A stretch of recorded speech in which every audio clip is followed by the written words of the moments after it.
Greetings. This is Arvette McLean with Speak, the Universe Listens.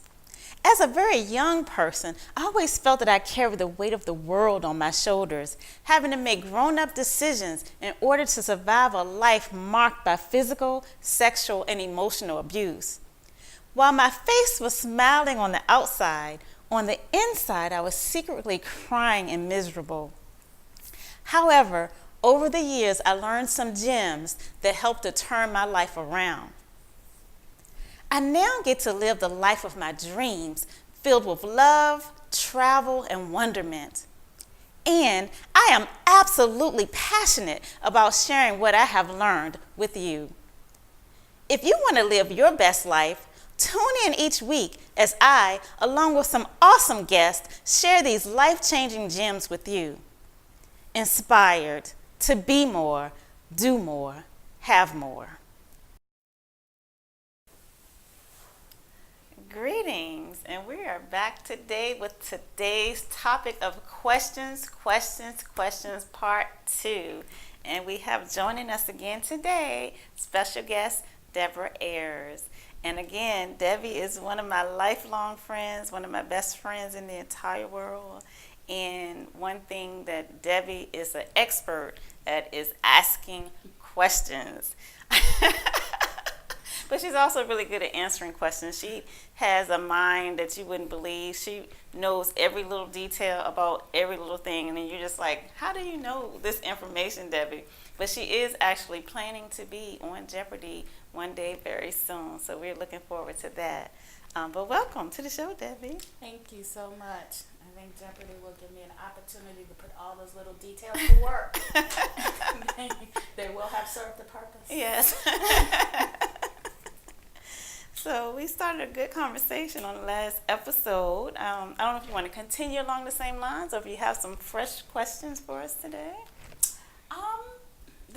They're kind of a sort of along the same lines, at least the way my mind works. Okay.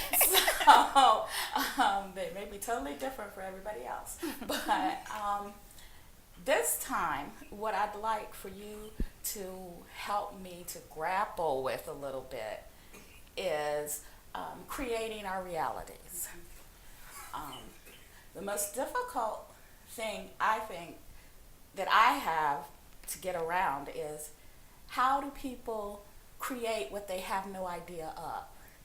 How does someone who has no experience of wealth create an abundance? And specifically I'm thinking of quote unquote third world countries and people who are in positions where I guess their reality is so far. How do you imagine something you can't imagine? So, first of all, I want to say imagination is one of the greatest gifts that humans have. So I don't even understand the idea of not being able to imagine something. So if you're saying I want wealth but you can't imagine it, then why do you want it? So that's a little bit confusing right there. That's a paradox. Like, why do you want something that you can't even imagine what it would be like? So that's the first part. I think that we can imagine anything. We might be off, but we can imagine it because we want it for a reason. And whatever that reason is, that's what it is that we would imagine into, feel into.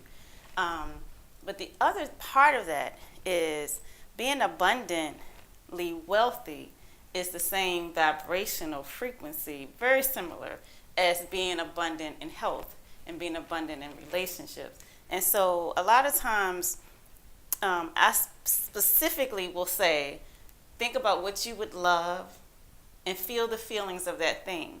Well, the whole point is that you want to feel good. You want to spend as much time feeling good as possible. And so one of the greatest ways of doing that is actually envisioning yourself into the future that you would love. So, but the whole point is to spend time feeling good. So when we're feeling bad, we're blocking all kinds of flow of good things to us. And so the more time we spend feeling good, feeling in the vibration of love and feeling in the vibration of appreciation, draw to you things of like vibration and like energies. Okay, so I guess I get confused because I'm such a rationalizing person that I'm thinking abundance. If I desire abundance, that if I do not know what that is, the place that I'm coming from is leaving a place of want.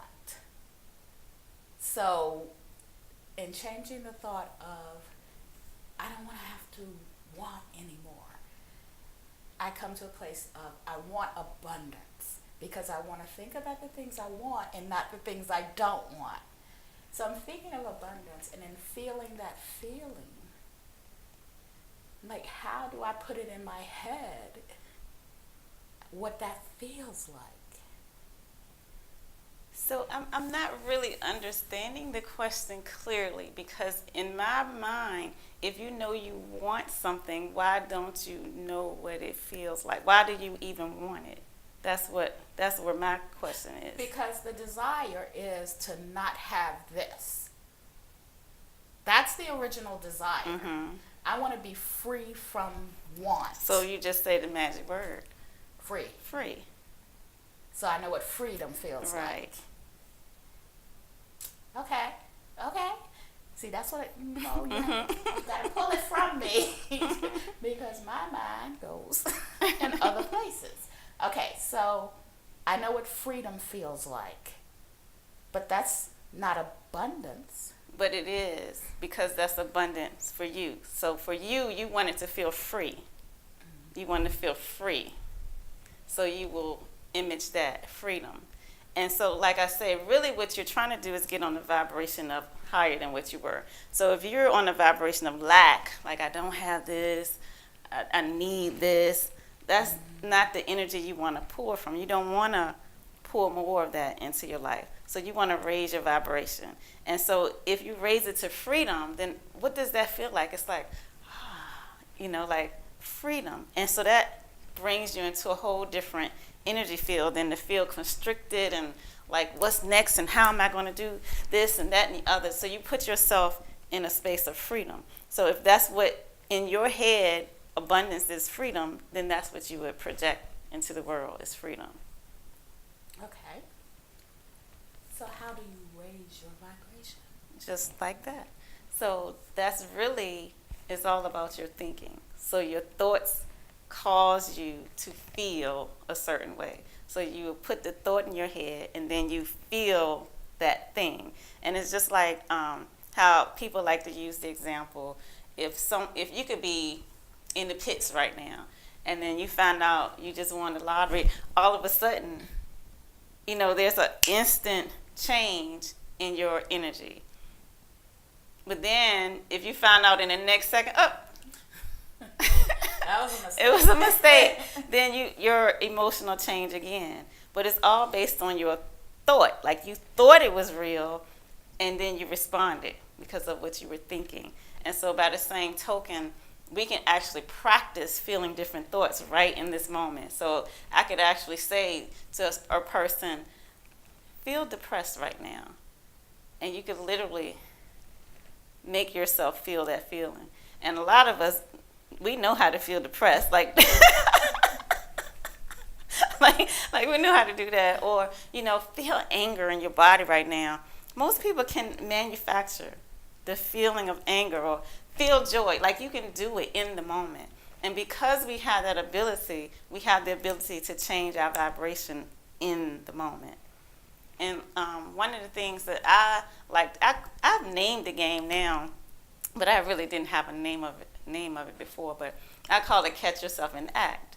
And so a lot of times just day-to-day stuff might happen, like trying to think if anything happened to me recently, hopefully not, but things can happen. Like you can go into the restaurant and have a bad experience at the restaurant, and you can just start harping on it like, Lord, and then this happened, and then she got my order wrong, And then I told them no mushrooms, and then they're gonna come back with extra, like, and you can just take one thing and you just roll with it, and it'll just get bigger and bigger and bigger, the negative energy. But as soon as you realize it, catch yourself in the act.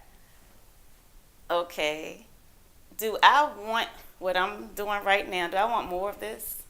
Do I want more mushrooms the next time?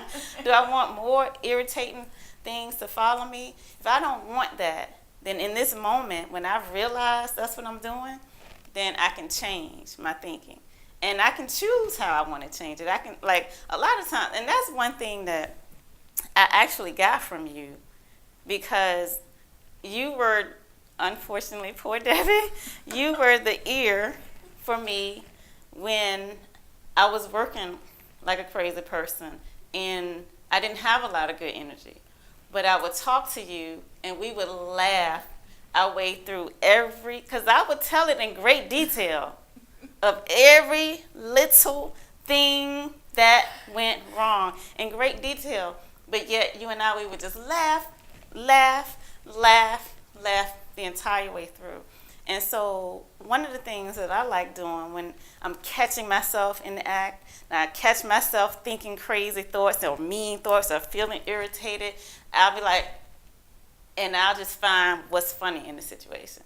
And I'll make it into my own little comedy show. And so now I'm changing my energy in the moment because now I'm laughing, because now this is funny to me. This is hilarious to me. And I'm no longer in that vibration of that negative energy.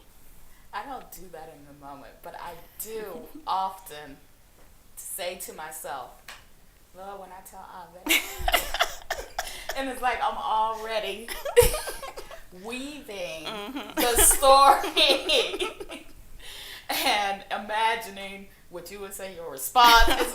I can weave the, and of course by the end of that, whatever irritated me, it's like, this is going to be a funny story. Right. Any minute now, this will be funny. Okay, so catching yourself in the moment. When we're doing that sort of in the reverse, when I am feeling like the best, when I'm feeling so good, and I catch myself, and I think, this is a feeling that I want to go on forever. Like, how is it that I get knocked off that pedestal so easily? Like, I have, again, my use of the word, I have the intention of remaining within that good feeling. At least for the rest of the day. Let me take baby steps. And there I am. And, something very small can happen. I'm knocked off, and I'm like, no, you're not going to get me off track. And, I get back up there, and, it just doesn't take long for the other stuff to kind of flatten me. So, like, what? So the first thing that I would say is your word choice. To me, when you're saying I got knocked off, something entered into this situation, something flattened me. And this is a place you and I have always been on opposite ends of.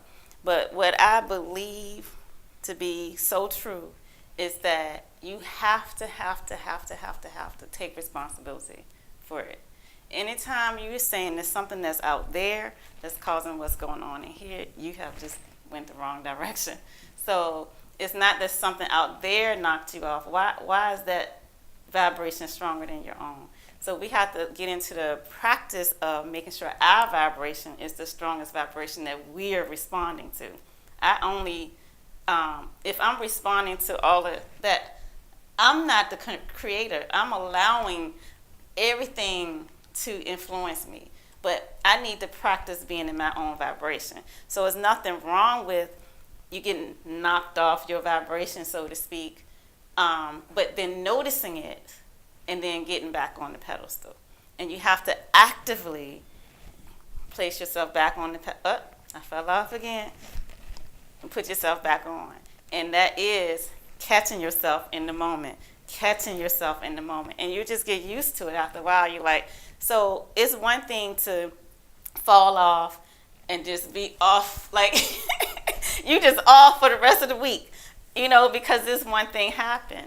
Or fall off and your refractory period is quick, and maybe it's a day, or maybe it's 2 hours, or maybe it's an hour, or maybe it's 10 minutes. And so you just want to keep lessening. How long does it take for you to get back on the pedestal? How long does it take for you to build that momentum back up, that energy, that feel-good place, and get back, put yourself back on the pedestal?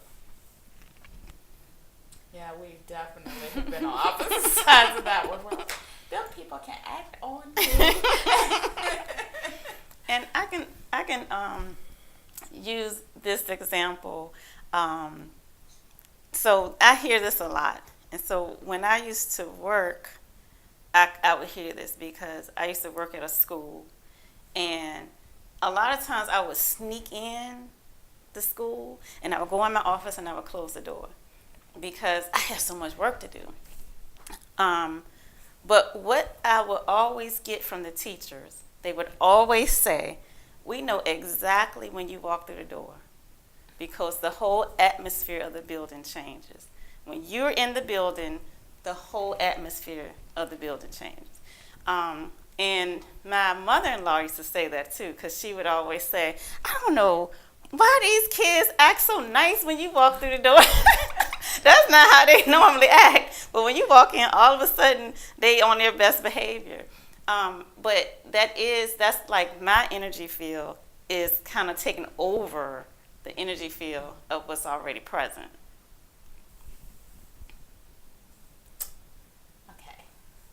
Let me see. What other questions did I have? Check my notes. Okay. Oh, yeah. This is a great one. Okay.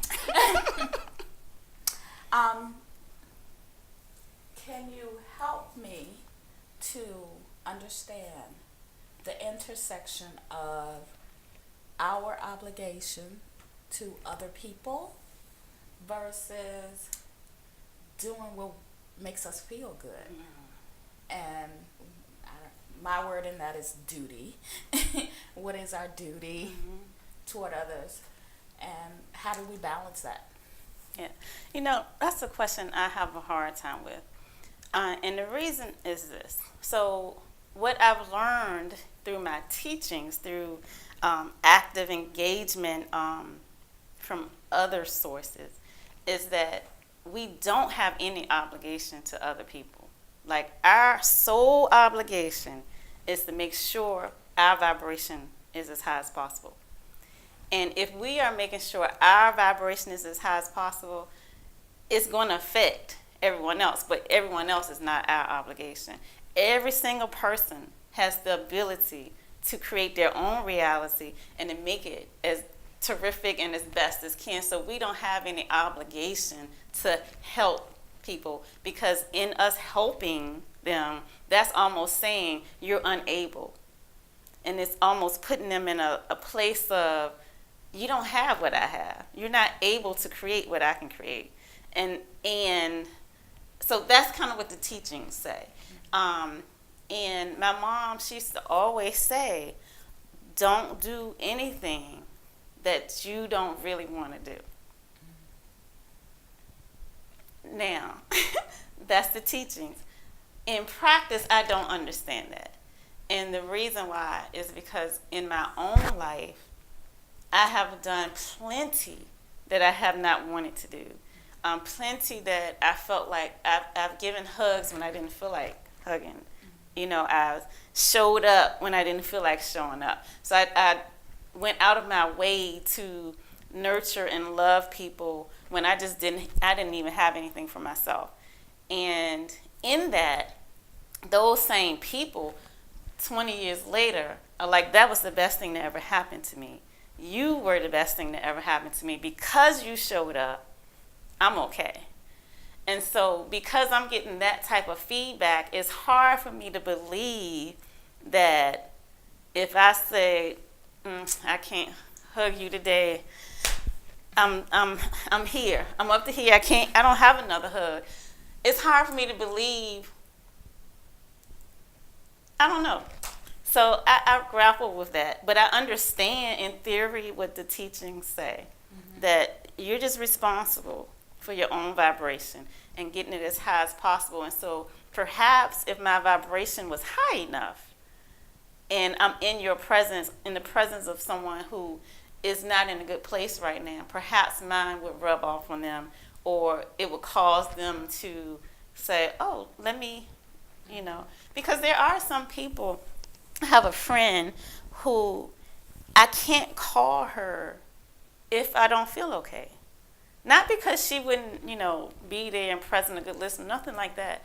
But I have to raise my energy in order to talk to her. So if I see she's calling me and I'm not in that space, I have to go, and then I'll go, hey!